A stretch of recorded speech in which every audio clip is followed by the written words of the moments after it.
Bismillahirrahmanirrahim. Assalamualaikum warahmatullahi wabarakatuh.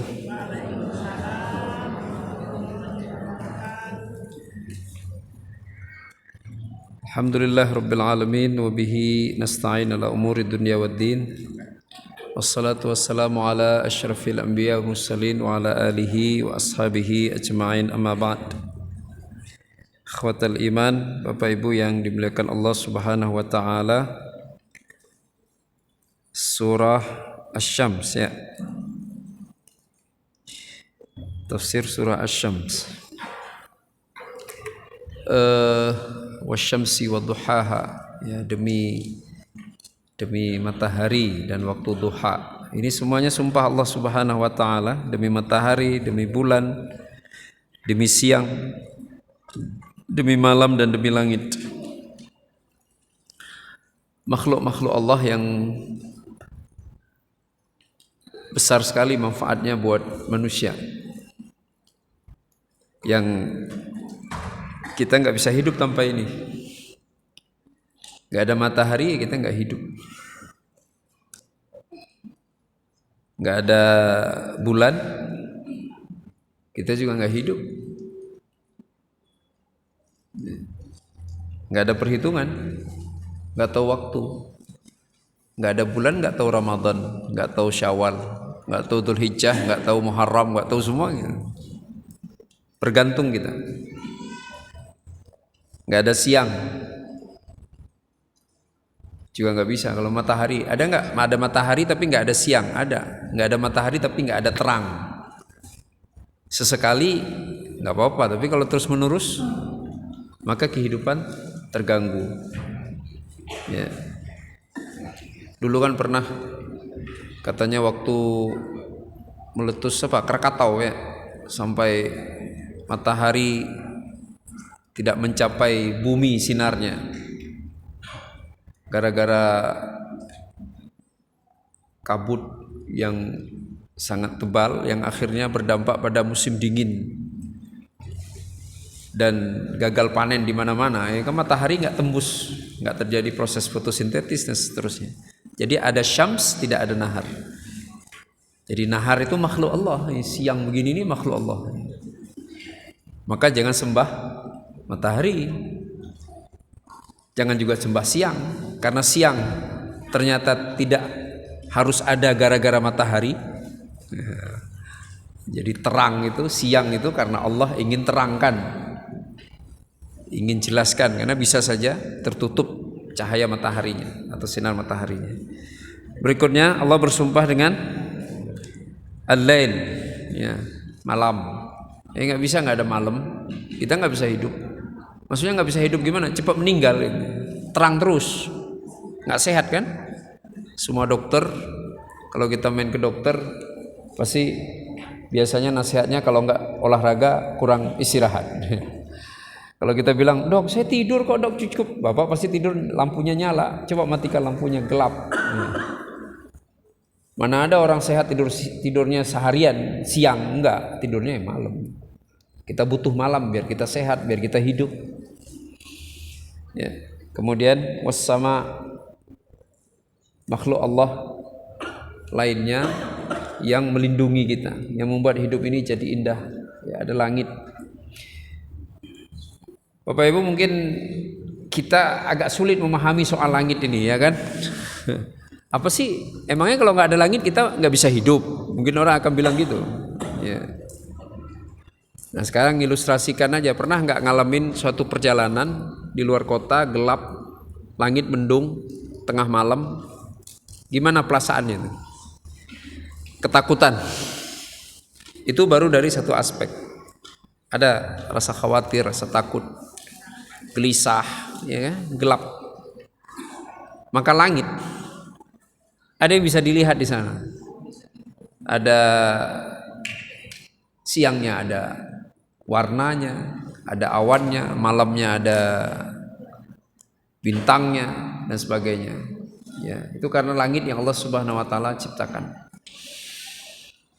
Nah, rahimakumullah, ini adalah faktor-faktor yang membuat kehidupan kita jadi baik, ya, kehidupan kita jadi berkah, kehidupan kita jadi bermakna, kehidupan kita jadi bermanfaat, ya.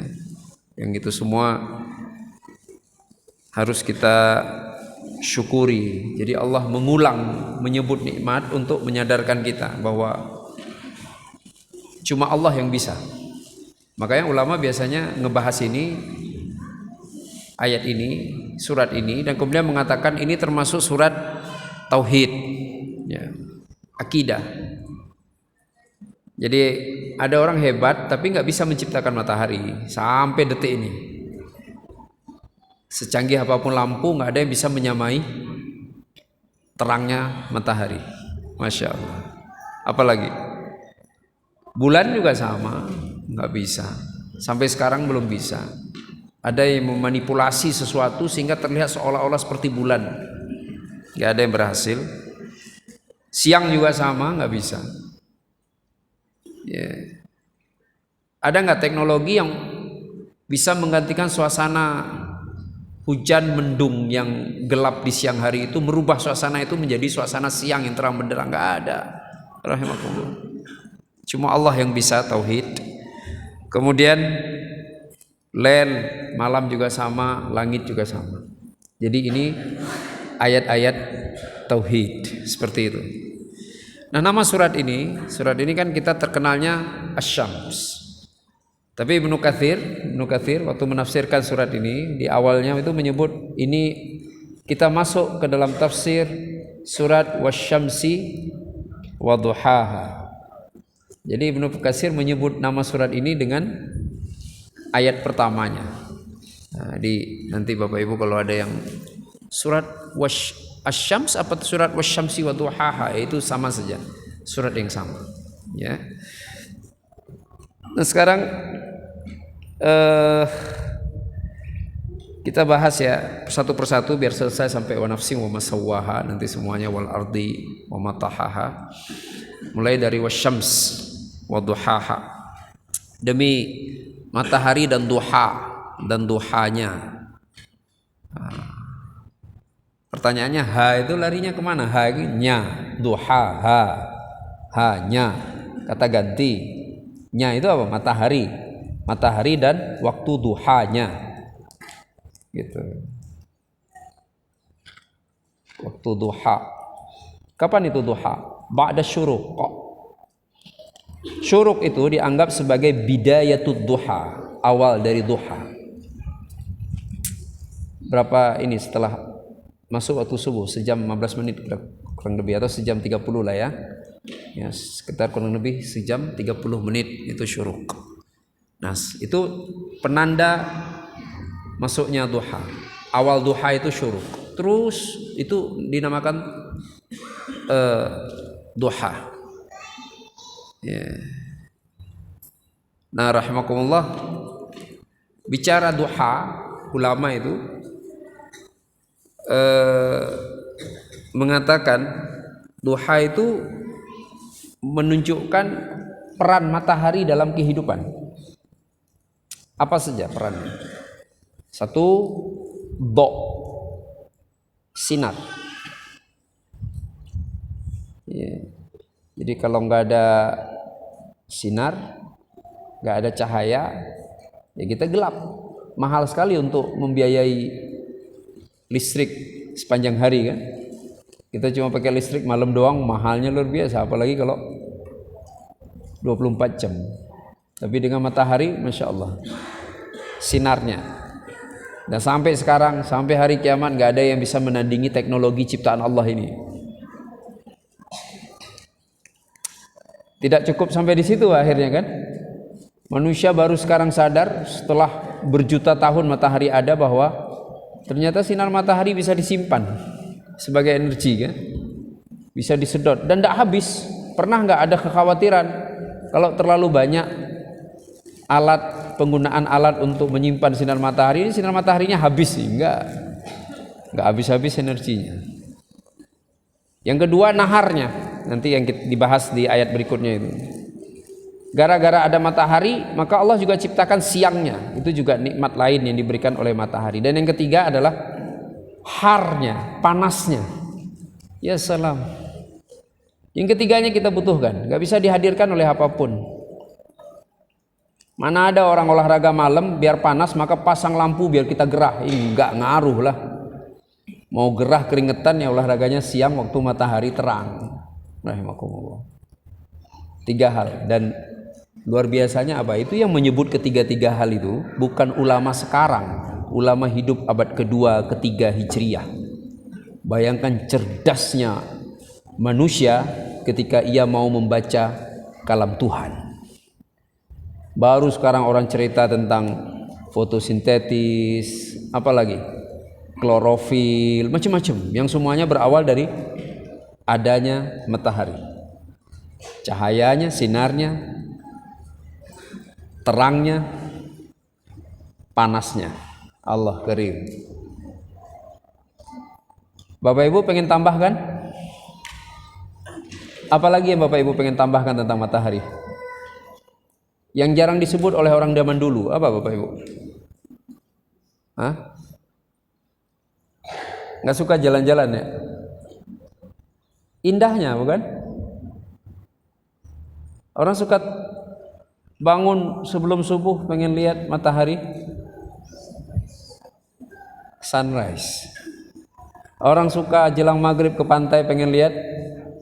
Masya Allah. Zaman dulu nggak ada itu kan? Saya nyari di literatur itu nggak ada cerita sahabat Nabi nongkrong di pantai lihat matahari tenggelam. Nggak ada. Zaman dulu orang nggak sampai ke sana. Karena mungkin udah banyak hiburan lain, nggak kayak kita sekarang. Bangun dia tengah malam bukan pengen sholat malam, jam 2, jam 3 naik gunung. Dia pengen lihat matahari terbit. Tapi Masya Allah ternyata indahnya. Masya Allah indah sekali. Jadi lengkap. Faedahnya besar. Dan ia sendiri memberikan keindahan. Bayangkan rahimahullah. Bayangkan. Terlebih begitu Allah kasih ujian kayak semacam pandemi beberapa waktu yang lalu kan. Kita butuh sekali dengan matahari kan. Ya, ahli kesehatan mengatakan kita harus berjemur. Coba kalau pas pandemi mendung terus Pak 2 tahun, gimana ceritanya itu? Ya, tapi sayangnya pas pandemi Allah kasih matahari, dia tetap aja nggak sholat. Sibuk minum jahe, biar nggak kena COVID. Sibuk minum obat vitamin, sholat nggak, ngaji nggak. Ya, padahal kata dokter berjemur. Cuman dokter kan nggak sampai ngasih tahu berjemur di bawah matahari yang diciptakan Tuhan, maka baik sama Tuhan biar engkau nggak sakit. Ya, nanti kalau dokter ngomong gitu dibilang dokternya ustad, ya kan? Jadi rahimakumullah, wasyamsi wadduha. Ya, baru 1 ayat kayaknya udah cukup kan untuk menyadarkan kita tentang kemahakuasaan Allah Subhanahu wa taala. Kita lanjut lagi ayatnya. Wal qamari idza talaha, dan matahari bulan yang mengikutinya. Tala yatlu, mengikuti. Talaha ada 2 makna mengikuti. Mengikuti pertama mengikuti fungsinya. Ya, jadi matahari pasangannya bulan. Ada kalender syamsiyah, ada kalender qamariyah. Walaupun namanya kemudian beda kan, syamsiyah dinamai dengan Masihi, qamariyah dinamakan dengan Hijri. Ya. Jadi berfungsi sama. Yang satu untuk siang, yang satu untuk malam. Yang satu untuk memperindah siang, yang satu untuk memperindah malam. Bulan. Matahari untuk menentukan waktu siang, bulan untuk menentukan waktu malam. Jadi malam kita bisa tahu waktunya. Ya, kalau pengen lihat waktu di siang hari pakai bulan. Itu maksudnya talaha. Jadi mengikuti fungsinya. Rahimakumullah. Kemudian yang kedua, ulama mengatakan mengikuti dalam makna sumbernya. Dan inilah yang biasanya oleh ulama tafsir dimasukkan dalam kategori tafsir ilmiah. Bahwa Quran sudah menyebutkan, sudah menjelaskan bahwa bulan tidak pernah mengeluarkan sinarnya sendiri. Wal qamari idza talaha. Ha itu kan syams juga baliknya kan. Dhamir itu ha talaha. Tadi kan duha, Ha itu syams, matahari. Ha yang kedua ini matahari juga, bulan yang mengikuti matahari. Barulah kemudian di era modern manusia sadar bahwa bulan itu tidak bersinar kan? Quran sudah berbicara tentang itu kapan? 15 abad yang lalu. Terus ulama tahu nggak? Tahu. Al-Farabi sudah menyebutkan itu. Bulan itu tidak mengeluarkan sinarnya sendiri. Dia mengambil sinar dari pantulan sinar matahari ke bumi. Ya, masya Allah. Wal qamari idza talaha. Lagi-lagi ayat ilmiah. Sudah 2 ayat ilmiah. Tadi asyams, sinarnya, siangnya, panasnya. Sekarang kamar yang mengikuti matahari. Ya salam.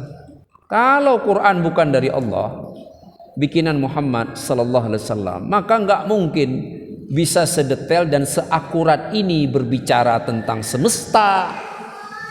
Emang Nabi antariksawan? Bukan kan?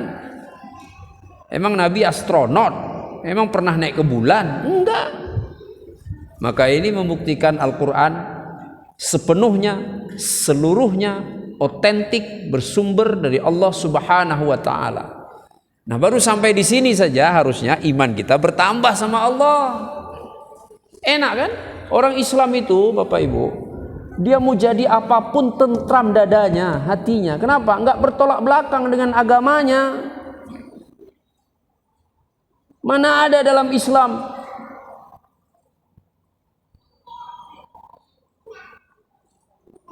janin yang ada di dalam rahim adalah darah haid.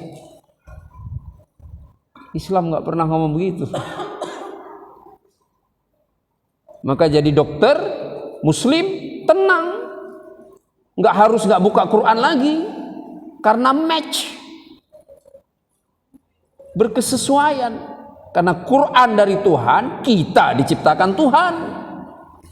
Begitu kitab suci atau yang dianggap suci ternyata dibikin manusia, di situ masalahnya berawal, di situ masalahnya muncul. Karena manusia terbatas ilmunya. Ya bertolak belakang lah. Kitab sucinya ditulis oleh manusia 20 abad yang lalu. Atau 25 abad yang lalu.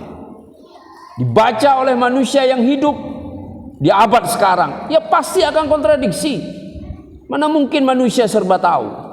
Tapi Tuhan tahu segala-galanya. Gak enak. Mau kerja jadi astronot, mau kerja jadi ahli ilmu falak, mau apa aja dalam Islam, tetap bisa baca Quran, tetap tentram dengan Al-Quran, tidak akan kontradiksi sama sekali. Ini salah satu bukti pentingnya ayat-ayat di surah Asy-Syam yang sedang kita pelajari ini.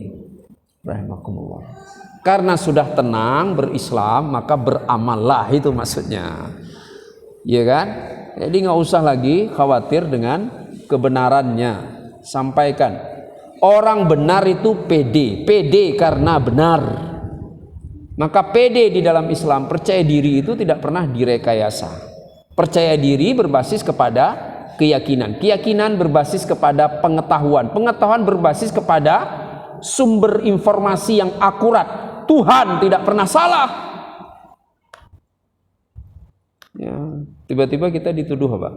Oh, Anda jangan merasa benar sendiri. Oh, enggak. Ayo sini duduk sebelah saya, ini Qur'annya, Anda temukan kesalahannya. Kan dipersilahkan kan? Satu-satunya kitab suci di muka bumi ini yang mempersilahkan siapapun dengan perspektif apapun untuk menilai kontennya. Ayo, saya nggak merasa benar sendiri kok. Sekarang Anda nilai, temukan kesalahannya. Kalau Anda tidak bisa menemukan kesalahannya, boleh dong saya merasa kitab suci saya paling benar. Ya kan? Jadi rahimakumullah, ini bukan tentang egoisme religiusitas, tetapi ini tentang keberpihakan kepada kebenaran dimanapun ia berada. Begitu harusnya ilmuwan kan? Iyalah, orang berilmu itu harusnya nggak masalah. Oh, kali ini benar itu ada di musuh saya, kalau memang benar saya harus akui, kan begitu kan. Manusia modern kan hidup dengan gaya itu. Dia nggak soal dari suku mana, bangsa apa. Yang penting benarnya akurat. Nah, Al-Quran. Nikmat kita ber-Al-Quran. Ayat ketiga Bapak Ibu. Wan nahari idza jallaha. Dan siang ketika ia jalla, tajalla, terang benderang. Nah, hanya juga kembali lagi ke matahari. Wan nahari idza jallaha. Masya Allah. Coba mataharinya sendiri, pernah nggak matahari meredup, Bapak Ibu? Jadi kayak lampu kita tiba-tiba berkurang sinarnya. Pernah nggak matahari begitu? Bapak Ibu kan, kalau saya sih nggak belajar, saya pesantren mulu saya. Bapak Ibu kan belajar apa tuh? Fisika ya? Apa? Nggak ngerti saya. Ilmu apa sih itu? Ilmu alam. Pernah nggak meredup cahayanya itu? Misalnya kalau kita beli lampu 10 watt itu, nanti lama-lama kan dia berkurang kan? Agak redup. Matahari pernah gitu nggak? Enggak kan? Permanen kan? Terus menerus, benar nggak Bapak Ibu? Di ilmu pengetahuan begitu kan? Pertanyaannya, siang pernah meredup nggak? Meredup siang. Kadang-kadang terang, iya kan? Kadang-kadang agak adem. Wan nahari idza jallaha. Jadi yang menjalikan, apa itu jali? Kan ada belajar MTQ kan? Khata jali, khata khafi. Tauhid juga begitu, ya kan? Syirik juga begitu kan? Syirik jali, syirik khafi. Syirik besar, syirik kecil. Dan ini jali, terang benderang. Ternyata, Masya Allah, lagi-lagi ilmu pengetahuan. Mataharinya nggak berubah, permanen, terus. Walaupun kita sedang malam, mataharinya terus. Jadi yang membuat tiba-tiba matahari itu terasa sangat terang, nahar jallaha. Nahar yang diciptakan oleh Allah. Siang yang diciptakan oleh Allah itu. Itu yang mempengaruhi akses kita terhadap sinar matahari. Mataharinya nggak berubah-ubah, hanya asyamnya ya tetap aja begitu, naharnya. Kadang-kadang ada mendung, kadang-kadang ada awan, kadang Masya Allah. Wan nahari idza jallaha. Berikutnya, wal laili idza yaghshaha. Masih juga syams, ha. Demi malam ketika malam itu menutup matahari. Malam menutup matahari. Jadi bukan mataharinya yang hilang, sahih. Dulu orang tahu tentang ini? Belum. Mataharinya kan tetap ada kan? Hanya di posisi kita sudah tertutup oleh malam. Mataharinya berada di posisi yang lainnya, tidak terakses oleh kita. Akses terhadap matahari tertutup oleh posisi kita yang berada dalam gelap, di balik sinar matahari. Masya Allah. Wal laili idza yaghshaha. Jadi enggak ada dalam istilah Islam itu matahari hilang ditelan bumi. Nggak ada matahari telan, nggak ada ya. Lail yaghsha, menutup. Jadi begitu dibalik begini kan dia sebelah sini mataharinya ya, di sini jadi gelap. Rahimakumullah. Hanya Allah tidak menurunkan dalam bentuk skema video atau bagan, ya kan? Tapi ilmuwan cukup membaca ini dan mereka paham bahwa matahari tidak pernah berubah, diciptakan oleh Allah Subhanahu wa taala. Berikutnya, was-sama'i wa ma banaha. Langit dan apa yang dibangun di atasnya. Nah, barulah di sini di ayat ini was-sama'i wa ma banaha. Ha itu tidak lagi kembali kepada matahari. Itu. Ha itu kembali kepada as-sama itu sendiri. Ya kan? Ayat 5. Itu enggak kembali ke matahari. Wa ma banaha kembali kepada as-sama. Langit dan bagaimana Allah membangunnya gitu. Langitnya. Nya itu langit itu sendiri.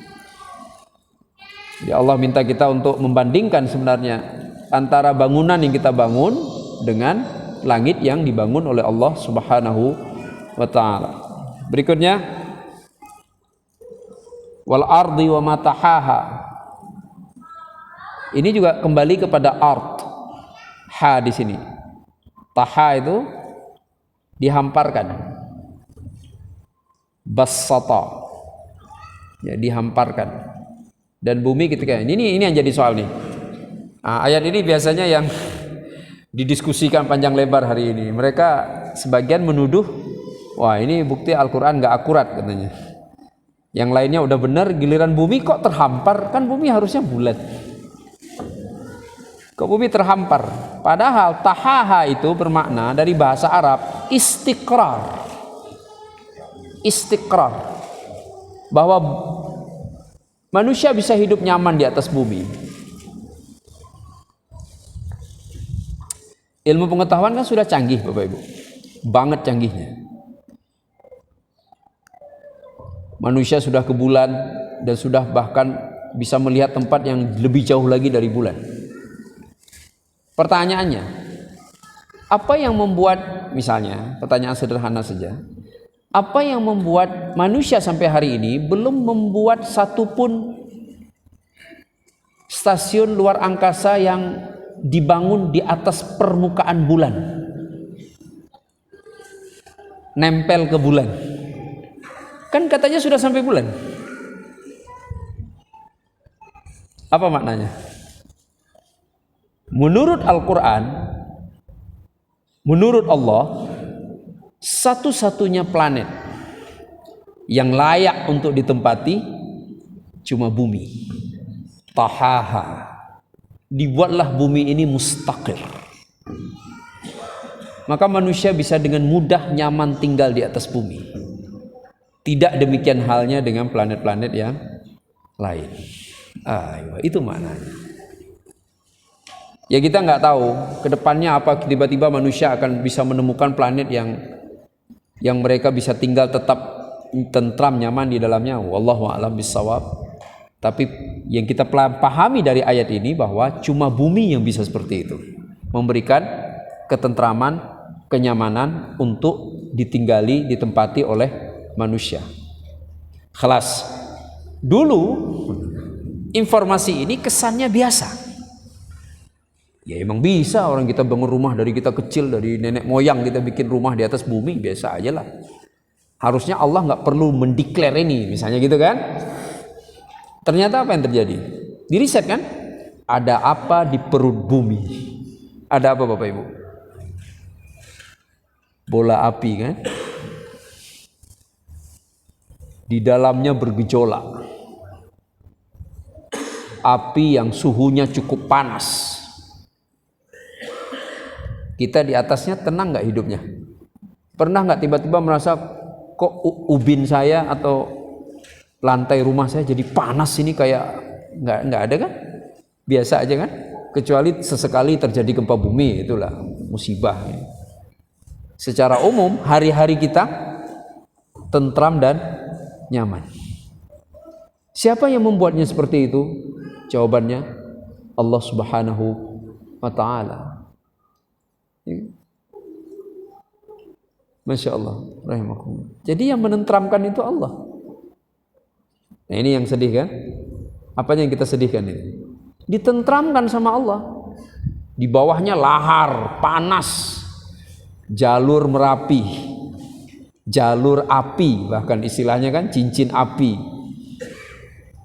Tapi bisa bercocok tanam, bisa bangun rumah. Begitu terjadi letusan, yang dipuja-puji kuncennya bukan Allah. Bayangkan. Bertahun-tahun diantepin itu, ditenangkan tanah yang di bawahnya api lahar itu, dia bisa bercocok tanam, bangun rumah, beranak pinak, cari rezeki. Begitu terjadi letusan atau keluar letupan asap itu, bukan malah makin rajin ke masjid. Ya Allah, kenapa ya Allah? Bukannya biasanya Engkau menjaga bumi tempat rumahku dibangun, tanah tempat aku bercocok tanam. Kenapa? Harusnya kan begitu, ya kan? Ke masjid, sholat malam, baca Quran. Ya Allah, tolong ya Allah, kami tahu ya Allah, di bawah bumi kami ini ada lahar. lahar panas, ada api, tapi selama ini Engkau telah menjaganya untuk kami bertahun-tahun, berpuluh tahun, ya Allah. Tetap jaga, ya Allah. Terjadi nggak peristiwa itu? Enggak. Yang dicari siapa? Kuncen. Gimana ceritanya? Ya kan? Di banyak tempat seperti itu di muka bumi ini, manusia mudah sekali lupa sama Tuhannya. Ia menikmati nikmatnya, ia melupakan pemberi nikmat. Bisakah orang begitu dianggap masih baik? Ya enggak lah. Mana mungkin nih, ada orang ngasih saya baju, ngasih peci, ngasih makan, ngasih kendaraan, ngasih rumah.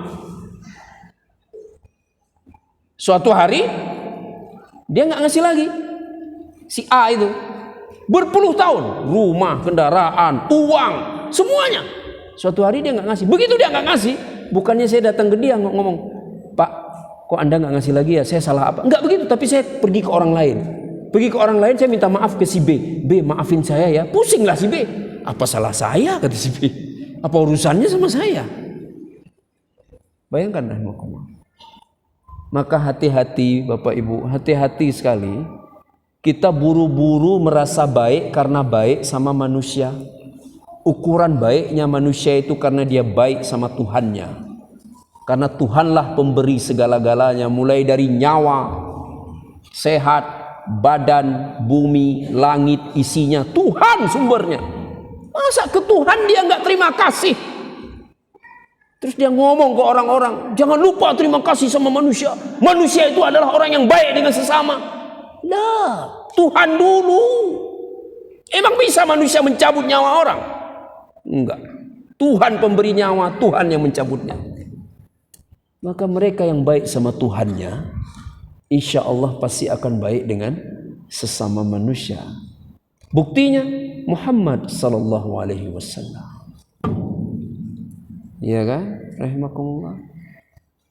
Wa ma taha wal ardi wa ma tahaha. Kita samalah.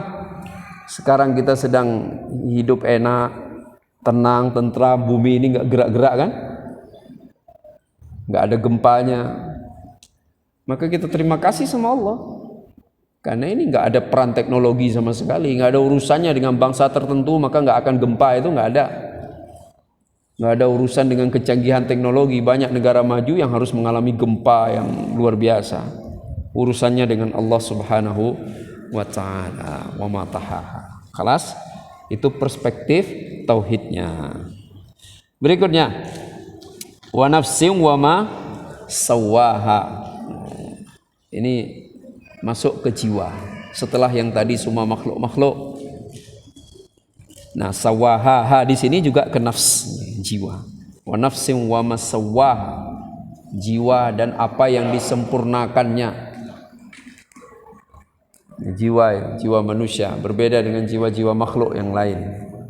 Taswiyah, sempurna jiwa kita, lengkap, bisa bahagia, bisa berduka, bisa optimis, kadang-kadang juga pesimis.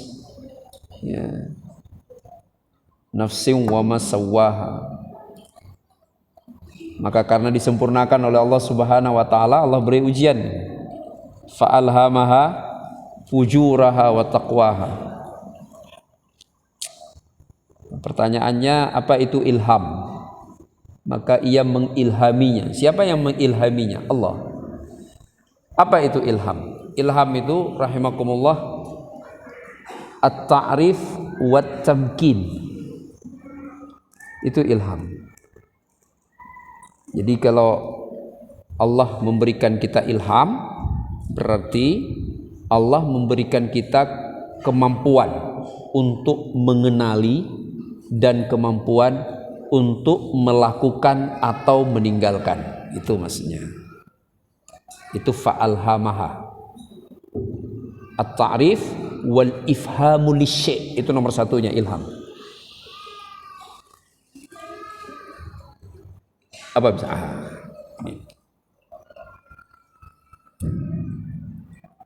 Bilanglah saya nggak pernah lihat kembang. Saya lihat ini palsu. Itu ilham. Padahal belum disentuh, belum dicium. Lihat begini aja, palsu. Itu namanya ilham. Ta'rif. Bisa mendefinisikan, bisa memahami. Itu ilham. Kelas yang pertama. Yang kedua, ilham juga berarti at-tamkin min fi'li asy-syai' wa tarkih. Kemampuan untuk melakukan sesuatu atau meninggalkan sesuatu. Itu juga ilham. Ya.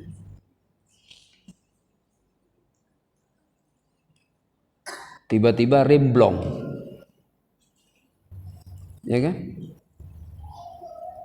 Dia lagi nyetir. Kalau yang nggak dapat ilham, kalau dapat ilham, tamkin, apa yang dia lakukan? Kalau mobil manual, lagi kenceng gigi 6 kan?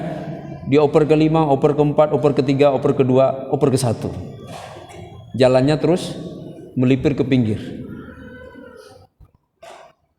Sohe? Nggak dapat ilham, apa yang dilakukan? Setirnya dilepas, kakinya dilepas, pintunya dibuka, dia lompat. Lah itu di mobil celaka semua lah. Ilham. Kan nggak sempat mikir itu kan? Iya. Itu ilham. Fa'alhamaha. Nah kita sangat berharap dapat ilham dari Allah untuk bisa mengidentifikasi sesuatu dengan identitas yang benar. Kenapa Bapak Ibu? Karena pengacau sinyal itu banyak sekali sekarang. Kita kira solehah, nggak taunya pakai jilbab cuma kalau ikut pengajian ke masjid. Kita kira alim, nggak taunya pakai surban cuma kalau sholat id. Nggak sholat id, nggak tahu di alamat masjid. Kita kira qori hebat, nggak taunya tujuannya cari uang. Ya. Kita kira kejujuran, nggak taunya isapan jempol belaka. Itu. Nah kita butuh panduan dari Allah karena Allah yang paling tahu segala-galanya. Untuk mengidentifikasi sesuatu dengan identitas yang akurat. Cuma Allah yang bisa memberikan itu. Manusia nggak bisa. Kemudian yang kedua, ilham itu memampukan kita untuk melakukan atau tidak melakukan pada saat yang tepat. Ilmu sih ada, pengalaman juga iya. Tapi belum tentu semua orang mampu bersikap bertindak dengan tepat pada waktu yang tepat. Itu pun dari Allah Subhanahu wa ta'ala. Benar Ibu Bapak Ibu kan? Belum tentu yang paling soleh, yang paling banyak ilmu agamanya soheh. Iya. Belum tentu yang paling rajin baca Quran, yang paling merdu suaranya. Belum tentu yang paling rajin datang ke masjid, sholat berjamaah, yang paling dekat rumahnya sama masjid. Belum tentu yang paling banyak ilmu agamanya anak kiai. Belum tentu, semuanya belum tentu. Tergantung fa'alhamaha fujuraha wa taqwaha. Maka ada orang duduk, ilhamnya salah mulu. Apa contohnya? Lihat orang ke masjid, komentarnya negatif. Berarti salah identifikasi kan? Lihat orang ke masjid, ini orang sok bener, kayak dia aja yang baik. Pusing kita, kok bisa? Tunggu sebentar lagi ketemu orang mabuk di warung. Dibilang apa? Itu orang itu pasti ada amalan soleh yang tersembunyi. Wih, kebalik-balik dunia itu. Iya kan? Iya. Begitu orang punya masa lalu buruk, rekam jejak nggak ada yang bisa dinikmati. Dia ngomong apa? Jangan lihat masa lalunya, dengarkan janjinya. Pusing, kok bisa? Datang anak muda melamar putrinya. Ceritalah anak muda itu. Tanya kan sama si bapak ini, yang tadi bilangnya kita dengar janjinya, nggak perlu lihat rekam jejaknya. Datang anak muda lamar anak gadisnya. Ditanya, "Nak, kerja di mana kau sekarang? Sudah punya rumah? Apa selama ini yang kau lakukan?" Jawab si anak muda itu, "Pak Haji, Bapak jangan takut. Walaupun saya pengangguran, kerja nggak jelas, saya janji. Insya Allah setelah menikahi putri Bapak, saya akan kerja keras, jadi kaya raya. Saya bangunkan rumah, saya belikan mobil, saya kasih dia emas, walaupun sekarang saya nggak benar." Kira-kira dinikahin nggak anak gadisnya sama anak muda itu? Atau langsung ditendang anak muda itu dari rumahnya? Ya kan? Nggak dapat ilham yang baik dari Allah.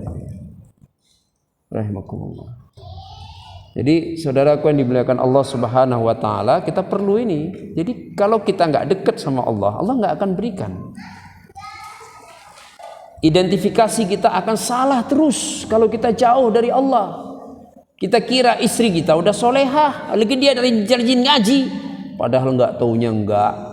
Nah, kita perlu ilham dari Allah biar kita nggak asal nuduh. Buruk sangka kan dilarang, dosa. Kita perintahnya berbaik sangka, tapi kita perlu penilaian yang tepat akan sesuatu, dan itu hanya bisa kita dapatkan dari Allah Subhanahu wa taala. Fa'alhamaha fujuraha wa taqwaha. Nah, sekarang masalahnya, kenapa Allah mendahulukan fujur daripada takwa? Harusnya kan ayatnya lebih berbunyi positif kan? Fa'alhamaha taqwaha wa fujuraha kan? Benar nggak? Itu dari Allah, masa Allah mengilhami kekejian baru ketakwaan? Ketakwaan dulu dong, baru kekejian. Konteks. Surat ini turun kepada suku Quraisy. Lebih banyak kejinya daripada benernya. Fa'alhamaha fujura. Ini sama dengan ayat wahadainahun najdain. Ini sudah belajar belum itu ya? Sudah ya? Falaqtahamal aqabah. Sudah kan? Wa ma adraka mal aqabah. Iya kan? Dan kami berikan hidayah dia dua jalan. Najdain kan? Jalan benar, jalan salah. Jalan baik, jalan buruk. Ini juga sama. Fujur dan takwa. Ya, rahimakumullah. Pertanyaannya, apa itu fujur? Fi'lu ma la yurdillah ta'ala, melakukan sesuatu yang tidak meridhokan Allah dan berujung al-khusran, berujung kerugian.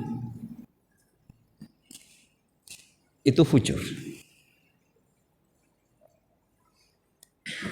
Bayangkan, kita merasa udah benar, udah baik, happy, tenang, tentram, nggak taunya setelah 5 tahun apa yang pernah menentramkan itu justru berujung mengerikan. Kadang-kadang terjadi kan? Kadang-kadang terjadi. Apa masalahnya? Dia ternyata mengambil ilham yang fujur.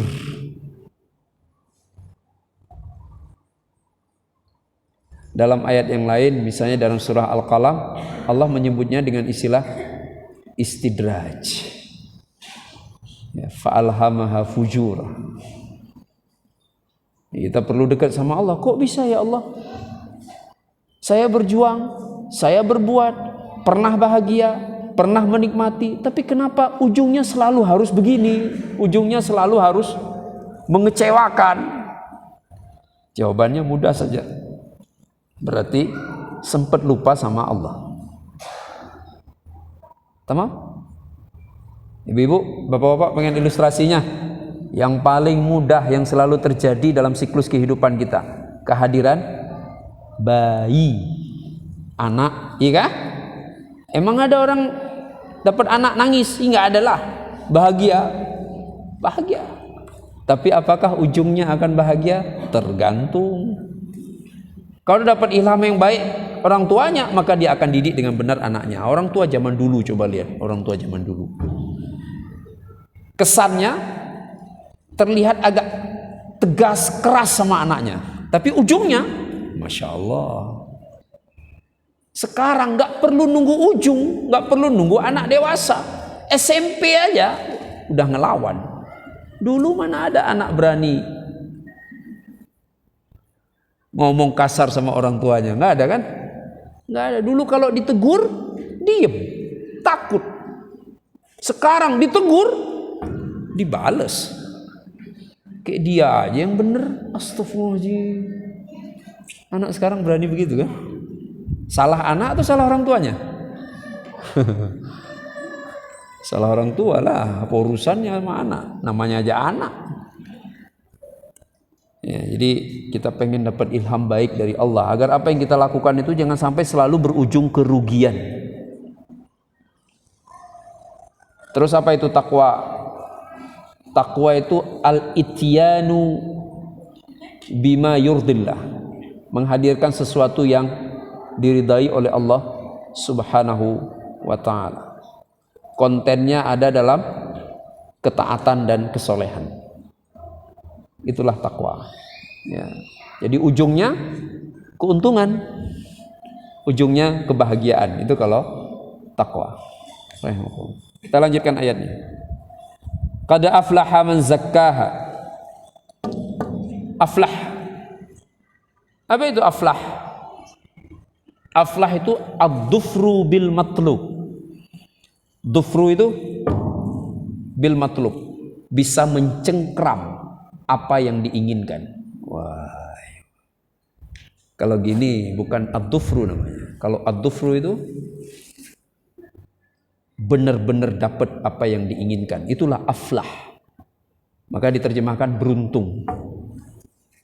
Kalau begini masih bisa diambil orang kan? Ini masih bisa diambil orang. Tapi kalau begini nggak bisa lagi diambil orang.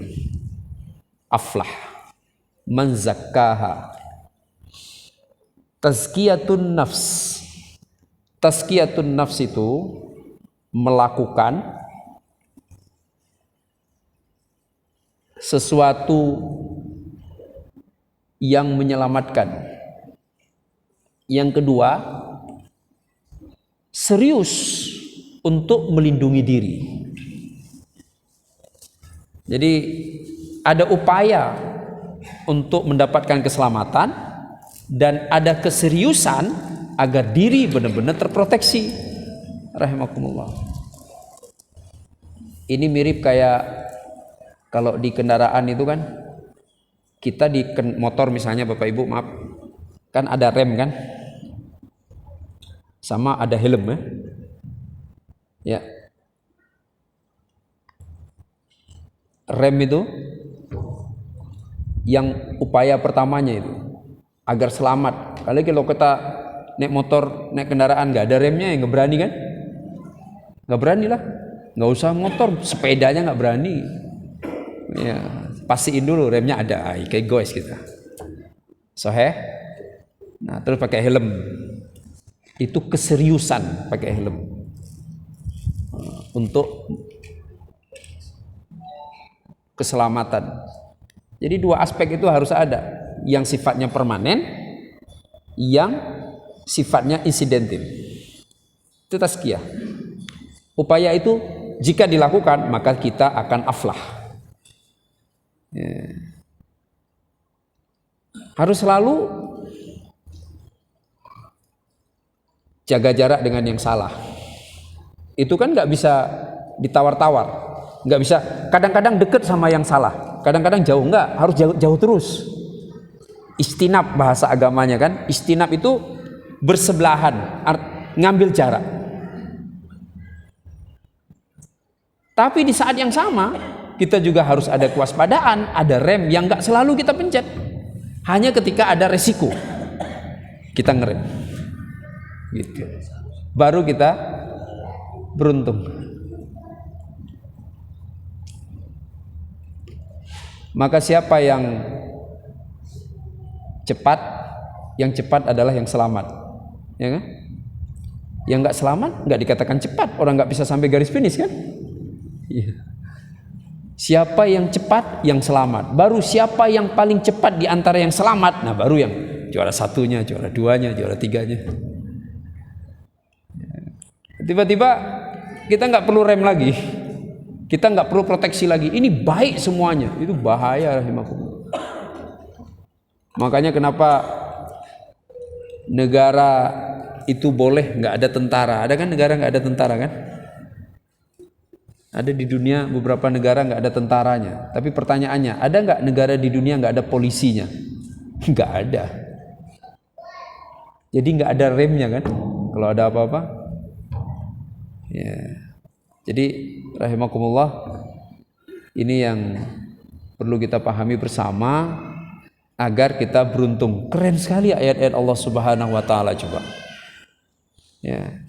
Jadi tahu kapan harus ngerem itu berarti kita sudah memiliki faktor terpenting untuk berhasil. Ya rahimakumullah, sahih itu. Nggak usah repot-repot, bacalah berita bagaimana para pesohor di dunia sekarang kan. Mau dulu Amerika, mau sekarang Korea, terkenal, ngetop, viral, foto ada di mana-mana, tiba-tiba mati bunuh diri, nggak ada rem. Sahih? Iya. Dia nggak bisa ngerem perasaannya, nggak bisa mengendalikan apa-apa. Ya. Semua begitu kan, belum lagi yang dengan obat dan seterusnya. Akhirnya mencelakakan.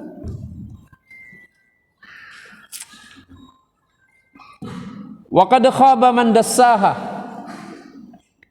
dan telah kehilangan harapan orang yang dassa. Dassa ya dusu apa? Membiarkan dirinya tak terkendali, ya, merendahkan dirinya dengan cara melakukan hal-hal yang fujur.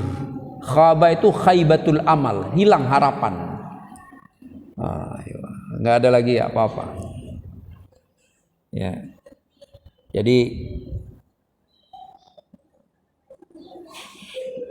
ibu-ibu misalnya suaminya mau berangkat, Bu, dinas keluar kota. Apa yang membuat ibu tenang? Ibu tahu persis suami ibu mampu mengendalikan diri, benar nggak? Itu yang faktor utama kan? Ada nggak ibu tenang sekali suami ibu berangkat keluar kota karena bawa duit banyak banget? Justru ibu gelisah kan? Gimana kalau nggak pulang lagi? Ya kan? Tapi yang membuat ibu tenang, kemampuan mengendalikan dirinya. Anak juga sama kan, bapak ibu kan? Bukan karena dia dibekali dengan duit yang cukup banyak ketika melakukan perjalanan, tetapi karena bapak ibu tahu anak bapak ibu sangat bisa mengendalikan dirinya. Dia bilang, "Mak, ya aku pergi sama temen 2 minggu jalan-jalan keluar kota." Tenang, karena kita tahu selama di rumah dia selalu bisa mengendalikan dirinya. Ya. Jadi rahimakumullah, ini perlu dilatih, ya, agar kita bisa menjaga diri kita masing-masing. Nah memang ini agak berat ya. Kalau kita lihat ke generasi awal Islam itu, salah-salah kita jadi berkesimpulan mereka semacam orang-orang yang meninggalkan kesempatan untuk berbuat baik lebih besar. Padahal faktanya sama sekali nggak seperti itu. Mereka berbuat baik. Ya. Maksud saya apa? Maksud saya gini. Coba Bapak Ibu lihat nih, misalnya kehidupan para khulafaur rasyidin kan. Emang Nabi ngelarang untuk hidup lebih makmur para khalifah itu? Enggak kan? Nabi nggak pernah ada satupun hadis nanti para pemimpin Islam setelahku hanya boleh punya 1 kuda misalnya, hanya boleh punya 1 rumah misalnya. Nggak ada. Nabi nggak segitunya. Nabi nggak ngatur sedetail itu. Tapi kenapa para pemimpin di awal-awal abad keislaman itu mereka memilih untuk sederhana sekali. Apa jawabannya? Khaba man dassaha. Mereka ingin tetap mengendalikan diri, bahkan untuk sesuatu yang mubah sekalipun. Jangan sampai berlebihan. Jangan sampai di luar kebutuhan yang sesungguhnya. Ya kan? Nah, ini yang berat pada hari ini. Karena kadang-kadang sebenarnya itu adalah keinginan, namun kemudian dikemas dengan bahasa kebutuhan. Gagal mengendalikan. Khaba man dassaha. Yang udah begitu pasti akan kehilangan harapan untuk tetap jadi baik. Nah, selesai pembahasan itu, masih di surat yang sama, kita masuk ke ayat berapa? 10 ya? 11. Ayat 11. Allah Subhanahu wa taala memberikan contoh dalam sejarah suku yang khaba man dassaha. Kaum Nabi Soleh. Kadzabat Thamudu bitaghwaha. Kaum Nabi Thamud, kaum Thamud melawan nabinya Nabi Soleh dengan melakukan tindakan yang melampaui batas. Kadzabat Thamudu bitaghwaha. Jadi kalau tadi kan tataran teoritisnya nih.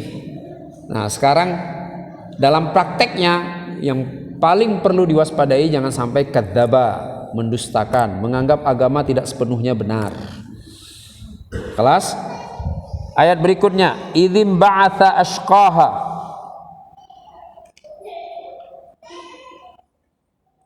Imba'ats ashqaha. Imba'ats ashqaha itu orang yang paling syaqi, orang yang paling ngelawan, orang yang imba'ats itu jadi bangkit tiba-tiba ingin melawan, ingin menyelisihi apa yang diperintahkan oleh Nabi. Idzim ba'atsa ashqaha. Faqala lahum Rasulullah naqatallah wa suqiyaha. Maka diingatkan oleh Nabi Soleh, itu untanya Allah, perhatikan, dirawat, jangan disembelih, dan juga berikan haknya untuk minum. Dia ada hari khusus untuk minum, kalau dalam beberapa kitab tafsir dijelaskan begitu. Dan kalian juga ada hari lain untuk minum. Jangan kemudian mengambil jatah unta itu atau tidak memberikannya minum. Fakadzabuhu fa'aqaruha. Mereka mendustakan nabinya dan menyembelih unta itu. Fadamdama alaihim rabbuhum bidzambihim fasawwaha. Apa itu damdama? Tad'if al-'adzab. Allah lipat gandakan azabnya kepada sukunya, suku kaum Tsamud itu. Fasawwaha. Dan Allah ratakan mereka. Allah sempurnakan azabnya. Wala yakhafu uqbaha. Allah enggak perlu takut apapun, tapi Allah lah yang seharusnya ditakuti. Nah, itulah tema tafsir kita dari surat Asy-Syams. Allah tidak perlu takut kepada apapun, tapi Allah seharusnya ditakuti. Ini menarik bunyi ayat ini. Wala yakhafu uqbaha. Kok bisa Allah menurunkan ayat yang menjelaskan Allah tidak pernah khawatir akan dampak atas tindakannya? Ternyata apa yang terjadi, rahmatullah? Yang terjadi, orang-orang itu, mereka yang musyrikin itu ngomong sama nabinya bahwa emang berani Allah menghukum kami gitu. Emang Allah nggak takut? Apa bisa? Nah, pertanyaan model begini hari ini hadir dalam kehidupan kita. Nggak mungkin lah, masa turun musibah, masjid kita masih ada azan, masih ada orang. Lah dia sendiri nggak pernah ke masjid. Terlalu pede, rahmatullah. Seolah-olah Allah itu kalau ingin mengirim ujian harus mempertimbangkan kita dulu. Ya enggak lah. Allah enggak perlu mempertimbangkan apapun. Fa'alun lima yurid. Allah melakukan sesuai kehendaknya. Ini penting rahimakumullah. Karena dampak itu kita yang merasakan, bukan Allah. Hadis kursinya sudah jelas. Semua orang beriman tidak menambah kekuasaan Allah. Semua orang bermaksiat tidak mengurangi kekuasaan Allah. Bayangkan. Jadi saudaraku, Bapak Ibu yang dimuliakan Allah Subhanahu wa taala, kesimpulannya dari surah Asy-Syam pada hari ini, yang pertama sekali, mari kita lebih sering bertadabbur, ya. Melihat, mengingat, menyadari bahwa tanpa Allah kita nggak bisa hidup, ya kan? Tanpa matahari, tanpa bulan, tanpa siang, tanpa malam, tanpa bumi, tanpa langit, dan itu semua adalah makhluk Allah yang Allah sediakan untuk kita. Satu. Yang kedua, mari kita selalu ingat dan sadar bahwa kita itu paling dimuliakan sama Allah. Kita dimuliakan, Bapak Ibu. Emangnya kalau lagi nggak ada duit kita nggak dapat bagian jatah langit, nggak ada langit di atas kepala kita gara-gara lagi miskin? Enggak dong, iya kan? Kita tetap nginjak bumi, kita tetap beratapkan langit, tetap dapat matahari, tetap dapat bulan. Allah memuliakan kita, maka harusnya kita memuliakan, menyembah, memuja hanya Allah Subhanahu wa taala. Yang ketiga, rahimakumullah, dari surah Asy-Syam kita belajar bahwa kesempurnaan jiwa itu baru tercapai jika kita mendapat ilham ketakwaan. Jadi nggak ada jiwa sempurna tapi malah selalu terilhami dengan hal-hal yang buruk. Ya. Lihat lagi ide-ide kita, spontanitas kita, gerak-gerak refleks kita, apakah itu baik atau tidak? Yang keempat, agar bisa terilhami dengan yang baik, maka aflaha man zakkaha. Seriuslah untuk menjaga, melindungi diri dan merawat keselamatan diri. Rahimakumullah. Ada yang sifatnya permanen. Pokoknya saya nggak mau deket-deket sama yang salah, sama yang dilarang. Itu permanen sifatnya, nggak boleh temporer. Selalu jaga jarak. Ada yang sifatnya insidental. Kita selalu siap untuk ngerem, iya kan? Iya. Itu kan perlu kan? Aktivitas macam-macam. Tiba-tiba, loh, ini nggak benar. Ya udah, saya balik, saya berhenti, saya beralih dan sebagainya. Yang ke berapa sekarang? Yang kelima, rahimakumullah. Jangan jadi seperti kaum Tsamud. Atau apalagi jadi tokohnya, ya kan? Idzim ba'atha ashqaha. Namanya nggak disebut. Namanya ada, siapa itu namanya? Allahu Akbar. Qudar bin Salif kalau nggak salah itu. Ada banyak di kisah-kisah Al-Quran ini. Ya. Jadi provokatornya paling semangat untuk melawan Nabi. Sejarah kan terus terulang. Sekarang lagi ada di Swedia, ya, yang imigran asal Irak, ya. Nggak cukup hanya sekali waktu Idul Adha, baru-baru kemarin diulang lagi di depan kedubes Irak di sana. Ya. Jadi selalu ada orang seperti itu dalam sejarah. Dari satu perspektif ini keberuntungan, kan namanya langsung melejit, ya, terangkat. Dan jabatan-jabatan penting yang menarget Islam pasti sudah menunggunya tuh. Langsung terkenal, itu kan kayak publikasi gratis. Kan namanya dikenal di seluruh dunia, masuk ke semua kantor berita itu. Secepat itu coba. Cukup dengan cara bakar Quran terang-terangan. Jadi Bapak Ibu kalau kira-kira kurang terkenal, bakar Quran aja di mana, langsung melejit, viral langsung, ngalahin semua. Ya. Sekaligus memastikan diri menjadi penghuni tetap neraka kan? Ya. Jadi rahimakumullah, akan terus terulang. Nah, kita harus jaga diri kita. Itu bagus sekali sebenarnya pelajaran yang Allah berikan ini. Orang Irak loh itu. Orang Irak kan notabene orang Arab. Ngomong Arabnya bagus, fasih. Orang itu fasih sekali ngomong Arabnya. Tapi ternyata malah memilih untuk bakar Al-Quran. Nah, yang melakukannya kan manusia dan kita juga manusia. Artinya potensi ini ada pada siapapun. Karena itulah lagi-lagi kita kembali lagi, kita baca lagi ayat wa qad khaba man dassaha. Yang gagal mengendalikan diri maka pasti akan kehilangan harapan kebaikan. Ya. Hati-hati dengan intervensi setan dalam perasaan. Kadang-kadang sedih kan? Sedih dengan agama kan kadang terjadi ya. Kita belajar ngaji, pengen Islam kita bener, nggak taunya malah dapat ujian dari aktivitas berislam itu sendiri. Kendalikan perasaannya. Karena jika tidak, kita mudah ditunggangi oleh setan untuk menjadi agennya di muka bumi ini. Mungkin itu ya Bapak Ibu.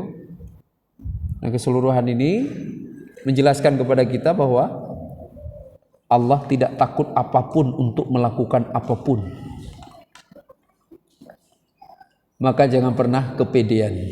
Saya kan ustadz, ilmunya banyak, masa saya sesat? Nggak ada ayat yang mengatakan ustadz tidak akan sesat. Ada? Saya kan ustadz, masa anak saya nggak benar? Nggak ada ayat yang mengatakan anak ustadz pasti benar. Maka lebih baik hidup itu selalu berusaha untuk tazkiyatun nafs. Selalu berusaha jaga jiwa, jaga hati, jaga diri, jaga keluarga, memproteksi dengan terus memperbanyak amal, bersih-bersih. Itu bagus sekali. Ya, dulu ada seorang guru memberikan ilustrasi seperti ini. Kalau Anda aktivitasnya terlalu banyak, maka itu ibarat pakaian yang dikenakan untuk bekerja keras. Maka mudah kotor. Maka proses mencucinya harus lebih serius dengan pakaian yang dikenakan bukan untuk bekerja, untuk duduk saja dalam ruangan. Ya, kayak orang ke sawah itu kan nggak bisa dicuci, harus lebih serius, harus lebih banyak sabunnya dan sebagainya. Kita juga sama Bapak Ibu. Makin banyak aktivitasnya, makin banyak ngomongnya kayak saya ini, makin banyak ceritanya, makin banyak temennya, maka harus makin banyak sholatnya, zikirnya, baca Qur'annya. Kalau enggak, kotoran-kotoran itu enggak akan terbersihkan. Masih ingat kan arahan dari Nabi? Kenapa kalau kita selesai ngaji, selesai ngobrol, doanya apa? Kafaratul majlis kan? Dalam hadis Nabi katakan apa? Kenapa kafaratul majlis? Kata Nabi, karena engkau enggak tahu apa yang engkau ucapkan dalam majelis itu. Semoga jika ada yang salah Allah mengampuninya. Kan ada kata istighfar dalam kafaratul majlis kan? Iya. Nah, semua aktivitas yang kita lakukan itu membuat kita terkontaminasi. Nah, ini yang anehnya nih hari ini. Giliran dia nggak kemana-mana, aktivitasnya nggak banyak, malah rutin ke masjid, zikirnya lama, baca Qur'annya banyak. Giliran dia sibuk, nggak ke masjid, nggak zikir, nggak sholat malam. Wa qad khaba man dassah. Udah susah dibersihin, akhirnya nggak bisa dipakai lagi tuh baju, udah bau banget. Udah kotor banget, akhirnya dibuang, nggak berguna lagi. Khaba man dassah, kehilangan harapan. Itu kan ilustrasi yang Nabi berikan ya? Sholat 5 waktu seperti mandi 5 kali. Karena kita terkontaminasi. Siapapun kita rahimakumullah. Ya. Maka dalam Islam kita nggak pernah dilarang. Pengen jadi apa aja boleh. Semua profesi. Presiden, gubernur, bupati, apa aja lah. Semua boleh. Selama itu bukan profesi haram. Tapinya apa? Makin tinggi amanahnya, makin tinggi beban kontaminasinya. Maka harusnya ia harus lebih rajin sholatnya, lebih banyak zikirnya, lebih banyak baca Qur'annya, dan seterusnya rahimakumullah. Mungkin ini Bapak Ibu yang dimuliakan Allah Subhanahu wa taala, semoga Allah terima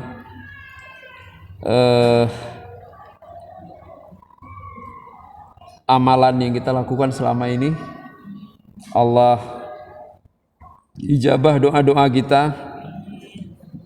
Allah mampukan kita untuk lebih baik lagi memahami ayat-ayatnya, dan kemudian juga kita memohon agar Allah Subhanahu wa taala senantiasa membimbing kita untuk selalu menghambakan diri hanya kepadanya, tidak menghambakan diri kepada makhluk. Juga kita memohon agar Allah panjangkan umur, Allah banyakkan amal, Allah ampuni dosa-dosa kita, Allah selamatkan istri, suami, anak-anak, orang tua, keluarga semuanya. Dan yang juga sangat penting, kita selalu ingin berdoa agar Allah jaga hati kita, agar tidak bersedia cinta kecuali hanya kepada Allah Subhanahu wa taala. Demikian, billahi taufiq wal hidayah. Assalamualaikum warahmatullahi wabarakatuh.